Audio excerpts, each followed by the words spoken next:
नाम से मंसूब है।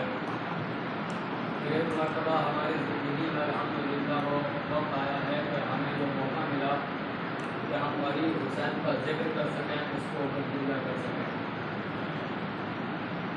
और पूरी दुनिया में असरदारी का सिलसिला जारी हो चुका है। यजीदियों के फतवे हुसैनियों के कदमों तले रोक दिए गए, मुफ्तियों के फतवों का बड़ा हमारे नौजवानों के नाटक की धमक में बहुत डाला है। इन फतवों का ना तो हमारे ऊपर कल असर हुआ था, न आज असर हुआ है, न क़यामत तक हमारे ऊपर कभी असर होगा। क्योंकि अगर हमारा आगे से फिर तक कुछ और होता, मकसद हयात कुछ और होता, तो हम हुसैन की आज़ा छोड़ चुके होते।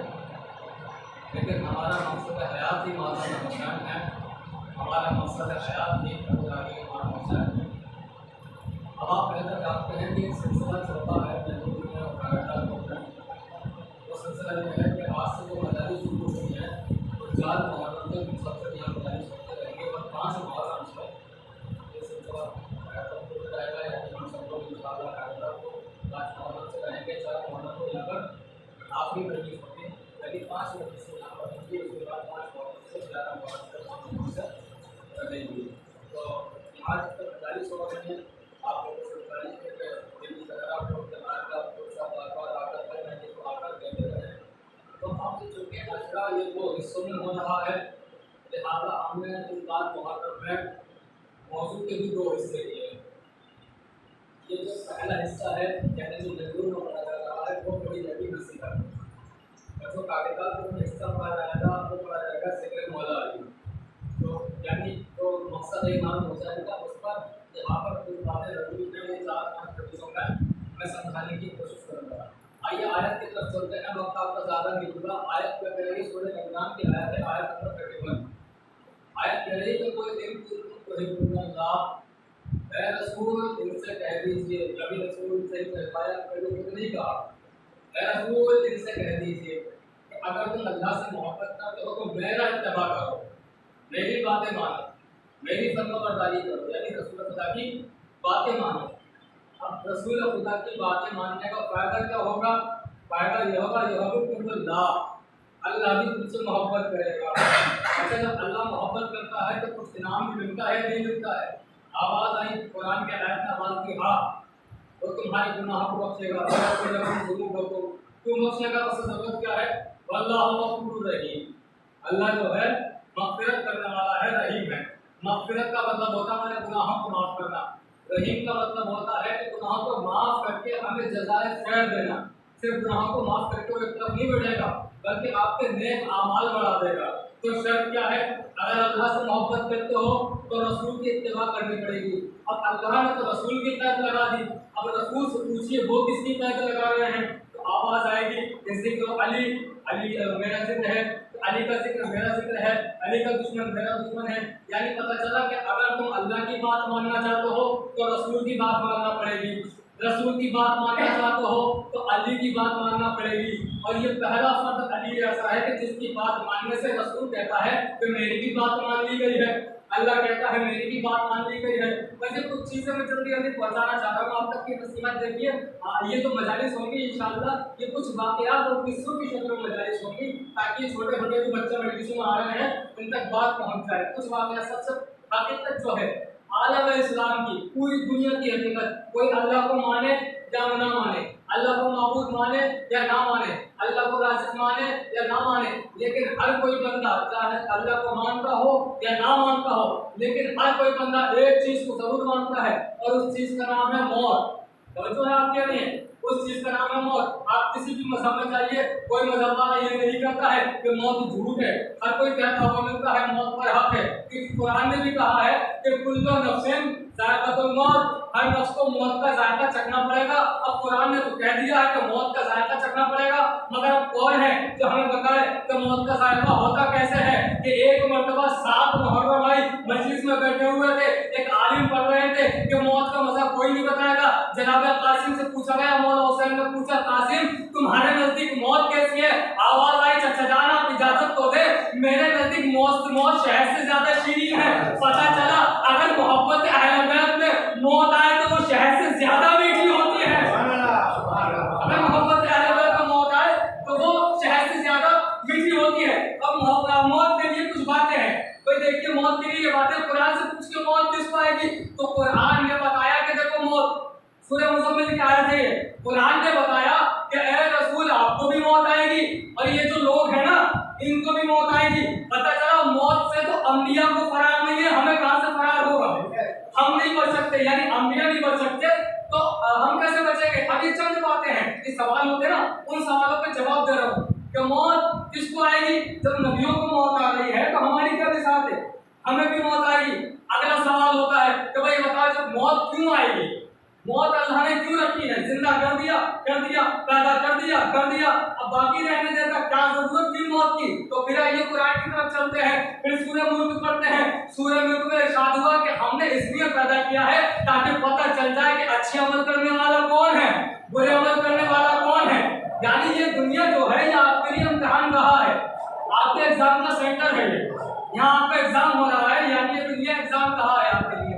यानी यहाँ पे जो एग्जाम देगा कयामत को उसको वैसा रिजल्ट मिलेगा।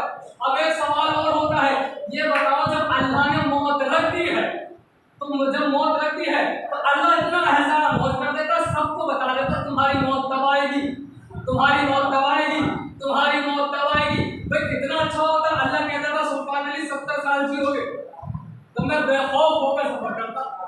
सत्ता जो है नहीं है, बहुत जरूरी बात है पढ़ना चाह रहा हूँ मैं बड़े बेखौफ होकर सफर करता। मैं करंट का तार छू लेता, मैं दरिया में कूद जाता, मैं आग से खेलने लगता, मैं ट्रेन के आगे चला जाता। अल्लाह ने बता देता कि तुम्हें 70 साल में 100 साल में मौत आएगी तो कितना अच्छा होता। लोगों को अगर पता चल जाता हमें कब मौत आएगी कितना अच्छा होता। अब अल्लाह ने बताया तुम्हें, इसका फलसफा क्या है, तो इसका फलसफा सुनिए आप। मैंने कहा एक नदी जो होगी इससे और वाकयात की शक्ल में होगी ताकि बात पहुंच जाए। एक आबिद बनी इसराइल का, बनी इसराइल समझ गए ना, बनी इसराइल का एक आबिद जो बहुत ज्यादा इबादत करता था। सुबह नमाज़ उठ और इबादत करने के लिए चला गया पहाड़ पर। पूरे दिन सुबह से लेकर शाम तक वहां पर बैठा रहता था कि वहां से इब्लीस का गुजर हुआ। इब्लीस ने उस आबिद को देखा और देखने के बाद कहने लगा भाई अल्लाह तो तुमसे बड़ा खुश होता है, तुम तो बड़ी इबादत करते हो। कहा मैं सुबह से लेकर शाम तक अल्लाह की इबादत करते रहता हूँ। याद रहे हमें वक्त क्यों नहीं मालूम, मौत का वक्त क्यों नहीं मालूम, ये याद रहना चाहिए। मैं सुबह से लेकर शाम तक इबादत करता हूँ। हाँ मैं सुबह से लेकर शाम तक इबादत करता हूँ कि अल्लाह तुमसे खुश हो गया और अल्लाह ने तुमसे खुश होकर तुम्हारी जिंदगी के 200 साल बढ़ा दिए, यानी 200 साल की और जिंदगी दे दी। अब जैसे ही आबिद को पता चला कि मेरी जिंदगी 200 साल और बढ़ गई है और मुझे 200 साल की जिंदगी मिल गई है, उसने सोचा अब क्यों खुद को जहमत में डालूं, अब क्यों ज्यादा इबादतें करूं, एक काम करता हूं आधी जिंदगी दुनिया के लिए जीता हूं, आधी जिंदगी अल्लाह के लिए जीऊंगा। ये बहुत जरूरी बात है, आधी जिंदगी दुनिया के लिए जीने लगूंगा, आधी बची हुई जिंदगी अल्लाह की राह में सर्व कर दूंगा। अब ये इबादत से हटने के बाद जब ये दुनिया में मुलव्विस हुआ, रोजाना बुरे काम करने लगा, बुरे काम करते करते करते करते एक दिन मलकुल मौत आ गया। तवज्जो रहनी चाहिए आपकी। भाई जब शैतान इसके पास आया था ना तो इसने शैतान से पूछा इतने दिन से क्यों नहीं आए, तो मौका नहीं मिला, आज तुम्हारी इबादत में कुछ कमी हुई तो मैं घुस गया। तो है ना अपनी इबादतों को मजबूत कीजिए, तो अब मैं घुस गया। तो अच्छा अब ये इसने बताया कि 200 साल की जिंदगी तुमको अल्लाह ने दे दी, ये मुतमईन हो गए। उन्होंने कहा कि मैं इबादत इसलिए करता था कि जब मैं मारा जाऊं, जब मेरी रूह निकाली जाए तो कोई नमाज कोई इबादत मेरी गर्दन पे ना रह जाए, हर नमाज अदा कर चुका हूँ। अब ये दुनिया की तरफ है, इसने सोचा 100 साल दुनिया में दूंगा, 100 साल आखिरत के लिए बचा लूंगा, आखिरत के लिए तैयारी करूंगा। अब ये 10 या 15 साल हुए थे कि इब्लीस आ गया, मलकुल मौत आ गया। मलकुल मौत को देख के इन्होंने बड़े ऐठ कर कहा, बड़े ही नखरे दिखाकर कहा कि भाई ये बताओ जब अल्लाह ने 200 साल की जिंदगी दे दी तो आपको आने की क्या जरूरत थी, आप अभी क्यों आ गए हैं? भाई अल्लाह ने बढ़ा दी, आप कौन होते हैं मेरी रूह निकालने वाले? मलकुल मौत का जवाब आया तेरी इबादत से खुश होकर अल्लाह ने जिंदगी बढ़ाई थी, तेरे गुनाहों से मायूस होकर कम कर दी है। सलाम पढ़े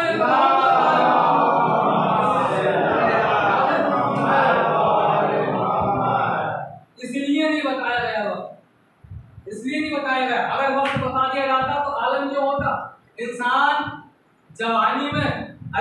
मोहब्बत में इबादत नहीं करता, बुढ़ापे में जन्नत के लालच में इबादत करता। ये आलम होता है। इसलिए वक्त नहीं बताया गया था कि खुलूस के साथ इबादत करो। खुलूस, अब देखिए खुलूस कितना जरूरी है। हर चीज में खुलूस होना चाहिए।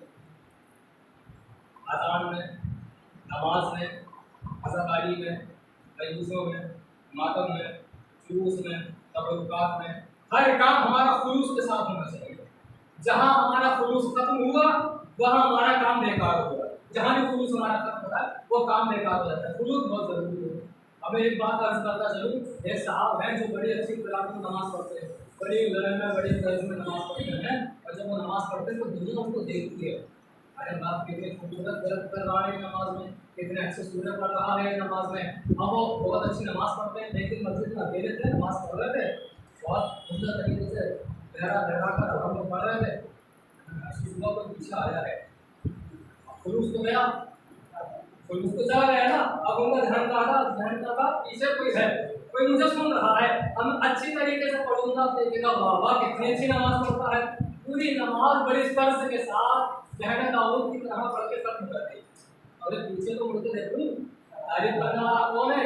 पीछे मुड़के देखा, मस्जिद का दरवाजा खुला था, मस्जिद में कुत्ता दाखिल हो गया था। इबादत इन्होंने अल्लाह के लिए नहीं की थी, तो जो है ना, तो खुलूस हमारे लिए कितना जरूरी है। तो खुलूस अगर ना हो तो अमाल बर्बाद हो जाते हैं, तो खुलूस अगर हो तो अमाल का डबल सवाब मिलता है। अब कैसे समझाएं हम आपको, तो अब ऐसे समझिए कि खुलूस कितना जरूरी है इबादतों में। बनी इसराइल का प्लेट वाक़या कर देता हूँ आपके सामने। बनी इसराइल का एक और आदमी जो इबादत करता है, इतनी इबादत करता है कि उसको शिर्क पसंद नहीं है। कोई बंदा अगर शिर्क करता है तो उसको बहुत नाराज होता है। अब बनी इसराइल का तो रसूल था, कभी बछड़े की इबादत करना, कभी सूरज की इबादत करना, कभी सांप की इबादत करना, कभी पत्थरों की इबादत करना, ये सब होता था ना, इन सब की इबादत करते थे। वो एक पेड़ था, वहाँ पर कोई धागा लटक रहा था, वो तो उनके कपड़ा वगैरह पहुँच जाता है, उन्होंने अपना मंदिर वगैरह उसको समझ लिया। अब एक धागा उसको पड़ता, लोगों ने कई धागे बांध दिए, वो शिर्क होने लगा, गैरुल्लाह की इबादत होने लगी। अब जब गैरुल्लाह की इबादत होने लगी, एक दिन गुजरा, 10 दिन गुजरे, 15 दिन गुजरे, 1 महीना गुजरा, इससे बर्दाश्त ना हुआ। इसने कहा भाई ये तो बड़ा गलत हो रहा है। पहले 2-3 लोग आते थे, अब तो हजारों पब्लिक आने लगी है, लोग भटक रहे हैं, राह खुदा पे लाना पड़ेगा इनको। अब क्या किया जाए? इसने घर से कुल्हाड़ी उठाई। देखिए खुलूस कितना जरूरी है, जाता है, इसने घर से कुल्हाड़ी उठाई, तो उठा के ये चला कि आज वो पेड़ ही काट डालूंगा मैं, जो गैरुल्लाह की इबादत करवा रहा है वो पेड़ ही काट डालूंगा। अब जैसे ही चला, इसने पेड़ पर कुल्हाड़ी मारना चाहिए और शैतान गिराया। आने के बाद कह रहा क्या कर रहे हो? कह पेड़ काट रहा हूँ। क्या इसलिए काट रहे हो? तो इसलिए कि इसकी वजह से लोग गैरुल्लाह की इबादत कर रहे हैं। अरे वो इसको काटने से तुम्हें क्या मिलेगा? बोले कुछ नहीं मिलेगा, सवाब मिलेगा। क्या सवाब से तुम्हारा पेट भर जाएगा? याद रहना चाहिए कि खुलूस कितना जरूरी है। सवाब से तुम्हारा पेट भर जाएगा? बोले सवाब से तो नहीं भरेगा। बोले काम करो, पेड़ मत काटो, ये काम करते हैं, हम तुम्हें रोज पैसा देंगे, तो मुझे तेरी बात पे यकीन नहीं है। तो बोला शैतान से, बोला कि मुझे तेरी बात पे यकीन नहीं है। शैतान ने बोला फिर एक काम करो, तुम घर पे जाके सो जाओ, जब सुबह को उठोगे अपना तकिया हटा के देखो, वहाँ पैसे मिलेंगे, दिरहम और दीनार मिलेंगे। अगर तुम्हें कल ना मिले ना, परसों तुम आके पेड़ को काट देना। अब ये चले फिर जाकर आराम से होगा। सुबह को उठे, तकिया हटाया तो नीचे दिरहम रखे हुए हैं। शैतान तो वादे का पक्का, उसने कहा भड़काऊंगा तो भड़काता है वो। तवज्जो है आपकी? उसने तो वादा कर लिया, हमारे वादे टूट जाते हैं, उसका वादा नहीं टूटता है। ठीक है, अब वो जैसे ही हटाया पैसा मिला, आप खुलूस गया इनका भी। उन्होंने कहा बहुत अच्छी बात है। दूसरे दिन फिर सोए, फिर तकिया हटाया सुबह को, फिर देखा पैसे निकल गया। 10 दिन चला, 15 दिन चला, 1 महीने बाद इन्होंने तकिया हटाया, तकिया खाली, तकिया हटाया, उनकी चारपाई कोई पैसा नहीं। अब इन्हें फिर गुस्सा आ गया, इन्होंने फिर कुल्हाड़ी उठा ली कि आज तो नहीं छोड़ूंगा, आज इस पेड़ को काट के मारूंगा। अच्छा ये सुनिए, जब ये काटने जा रहा था ना, अल्लाह की इबादत नहीं हो रही, किसी और की इबादत हो रही, जब ये काटने जा रहा था, इसके पास शैतान आया था, तो दोनों में झगड़ा हुआ, एक दूसरे को मारने लगे। शैतान जिसने लाखों बरस इबादत की, उसको 1 मिनट में इसने नीचे गिराया, तो इसके सीने पे चढ़कर बैठ गया था। तो शैतान ने घबरा कर खाता, मैं रोज तुमको पैसे दूंगा, रोज तुमको कुछ ना कुछ अता करूंगा। अब ये दूसरे दिन अगली बार इन्होंने फिर कुल्हाड़ी उठाई कि आज पैसे नहीं मिले मुझे, आज मेरा नजराना कहाँ चला गया? कुल्हाड़ी उठाई, फिर पेड़ की तरफ बढ़े। अब जैसे ही पेड़ पे इन्होंने वार करना चाहा कि शैतान ने चारों तरफ से इनको पकड़ा और पकड़ने के बाद एक झटका मार के इनको जमीन पे गिराया। जैसे ही जमीन पे गिराया तो साबित ने कहा पहले भी तू आया था, आज भी तू आया है, क्या वजह है? पहले मैंने तुझको मान दिया था, आज तूने मुझको मान दिया। शैतान था मगर बेहतरीन जवाब दे गया। उसने कहा पहले ये पेड़ तू अल्लाह के लिए काटने आया था, आज पैसों के लिए काटने आया है। सलात पढ़ने का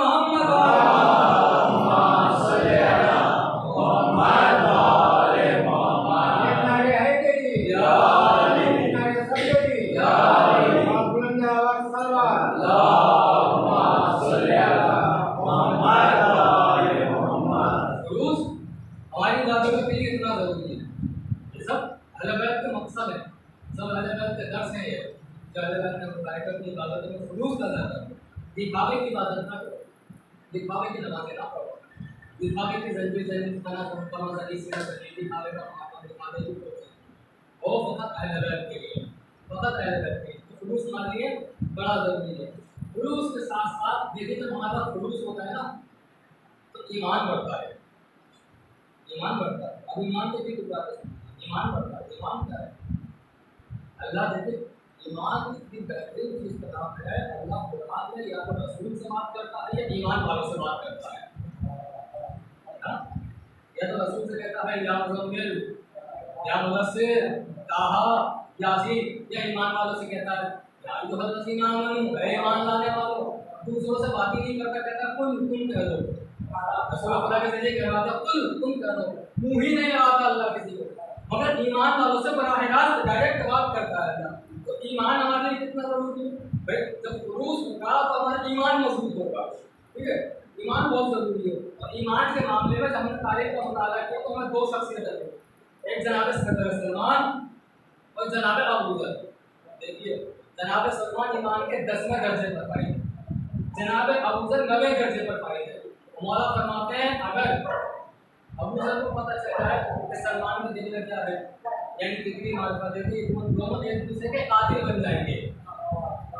अगर इन्हें पता चल जाए कि मोहब्बत कितनी करते हैं हमसे, एक दूसरे से बराबर नहीं है, दोनों की मोहब्बत बराबर नहीं है, ये खाना पहले निकाल देना बराबर नहीं है, बहुत फर्क है, एक दूसरे के कातिल बन जाएंगे अगर पता चल जाए। अच्छा जनाब सलमान का ईमान तो सबने सुना, जनाब अबू ज़र का ईमान क्या है? जनाब अबू ज़र जो 9वें दर्जे पर है उनका ईमान क्या है?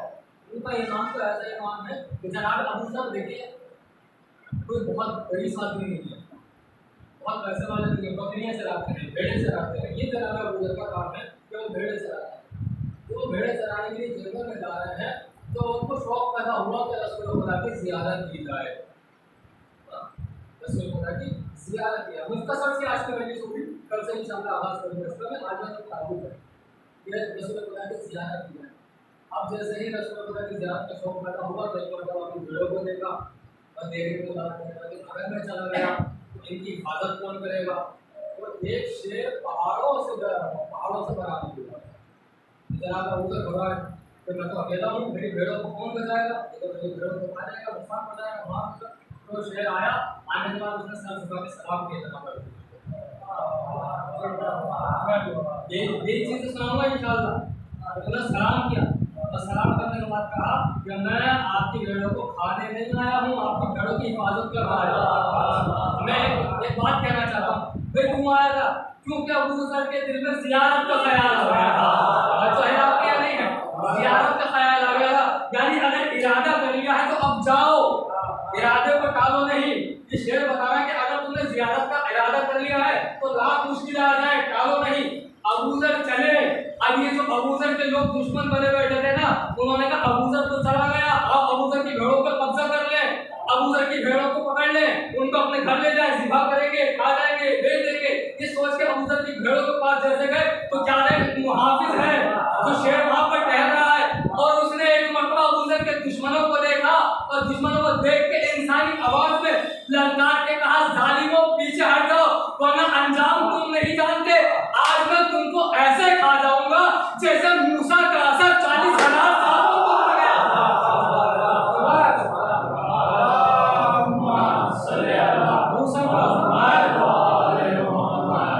मूसा का असर 40,000 सालों को खा गया। आज मैं ऐसे कहाँ तुम्हें खाऊंगा? पता चल गया। अगर दिल में सच्ची मोहब्बत हो तो बड़ी बड़ी ताकतें हमारा कुछ नहीं कर सकती, बड़ी बड़ी ताकतें। तो ये ईमान का जनाब का, तो इन्होंने शेर पे भरोसा किया और उसके बाद वो ज़ियारत के लिए चले गए।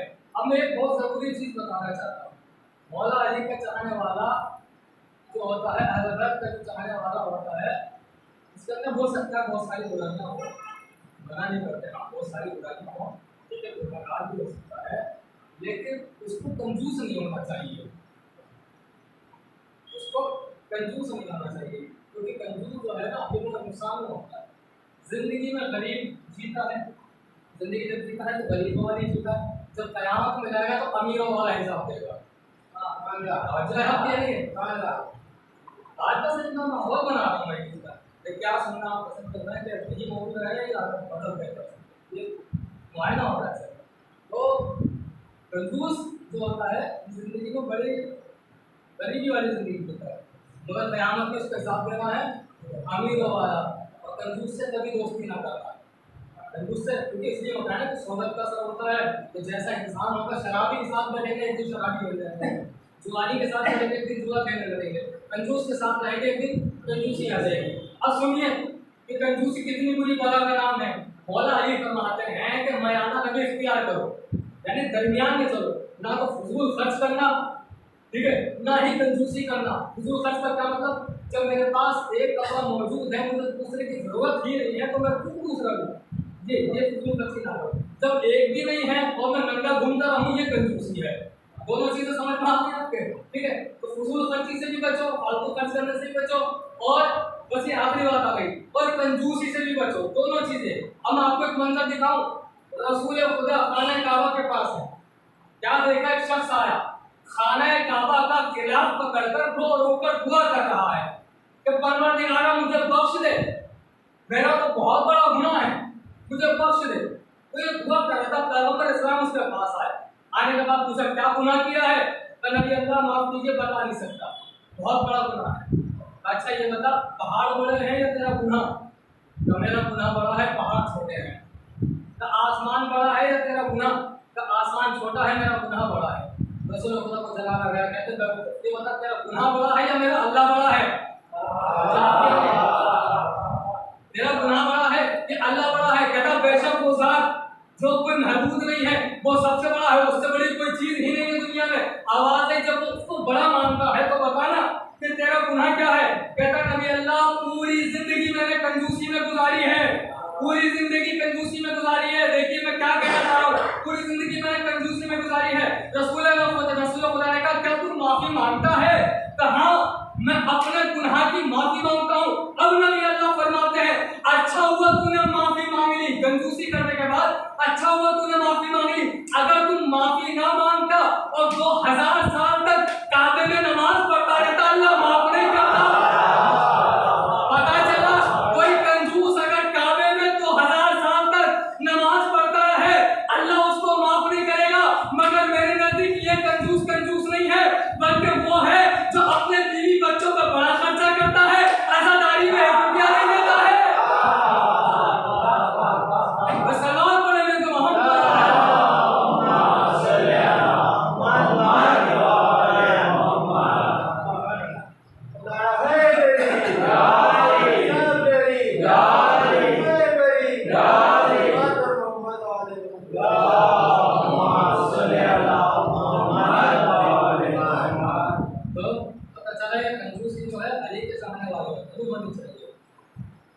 इसलिए देखिए हम शायद शादियों में अपना पैसा बचाने की कोशिश करें, मगर हुसैन की अज़ा में अपना पैसा नहीं बचाते हैं।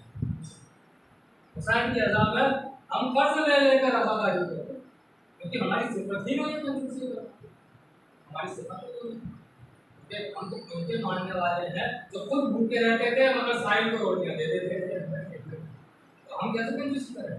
कंजूसी कर ली तो उसका मतलब ये हुआ कि मानने वाले नहीं है। और जैसे ही रोटियां देते थे फौरन मुसलमान नाजिल हो रहा है, फौरन दस्तरखान नाजिल हो रहा है, सारी चीजें। तो जो कर्ज ले लेकर दूसरों की मदद करते थे, कर्ज लेकर दूसरों की मदद करते थे, कोई आया तो कभी खाली हाथ में आएगा, इंशाअल्लाह मंजर आएगा बहुत ही। तो इन मजालिस का जो मकसद है वो यही है कि हमारे अंदर कोई भी ऐसी आदत ना हो जो हुसैन के मुखालिफ होती है। तो हुसैन के दुश्मनों में वो आदत है हमारे अंदर, बस है बात खत्म हो। नजर उठाओ तो पता चला मान मोहब्बत का चांद बनता है।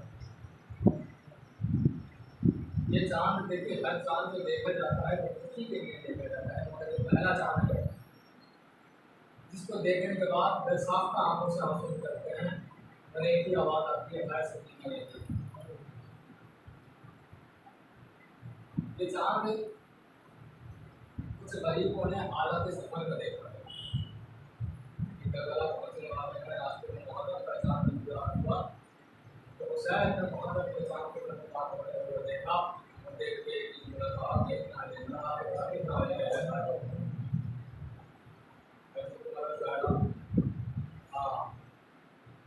सबसे पहले मोहब्बत है, बस भैया वाला शुरू हो गया ना।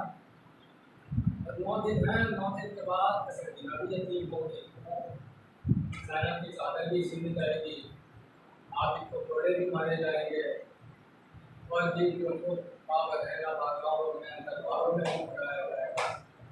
हर चीज की तरफ तरफ से यही कि अगर गाजी अब्बास होता तो ना बच्चे प्यासे रहते, ना कानों की बालियाँ छिलती, ना तमाचे लगते, ना गावन चलाया जाता। आपको बड़ी मौका दे, आप सलामत रहें कि आपने एक मजदूर की जिक्र के लिए अपना सब वक्त निकाला, अपना खर्च किया, अपना अल्लाह तो हुसैन का हम है ही ऐसा।